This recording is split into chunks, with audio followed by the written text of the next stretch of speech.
একটা ছোট্ট গ্রামে থাকতো একটা বিড়াল। নাম তার মিনি। মিনি খুব দুষ্ট হলেও একা থাকতে একদম পছন্দ করতো না। সে চাচ্ছিল একটা ভালো বন্ধু, যার সাথে সে খেলবে, গল্প করবে। একদিন মিনি রান্নাঘরে ঘুরছিল। হঠাৎ দেখতে পেল একটা ছোট্ট ইঁদুর, নাম টিকু। টিকু ভয়ে কাঁপছিল, ভাবছিল মিনি নিশ্চয়ই তাকে খেয়ে ফেলবে। কিন্তু মিনি কিছুই করলো না, বরং মুচকি হেসে বলল, ভয় পাস না, আমি তোর বন্ধু হতে চাই। টিকু প্রথমে অবাক হয়ে গেল, তারপর ধীরে ধীরে সাহস পেয়ে বলল, তুমি সত্যি আমায় খাবে না?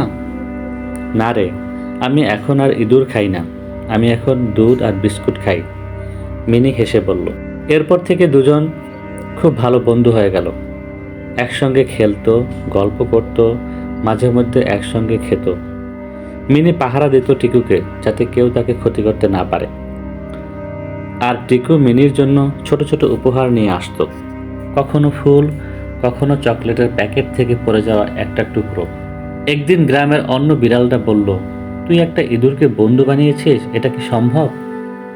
মিনি হেসে বলল, ভালোবাসা আর বন্ধুত্বের জন্য প্রজাতি দরকার হয় না, দরকার হয় মন।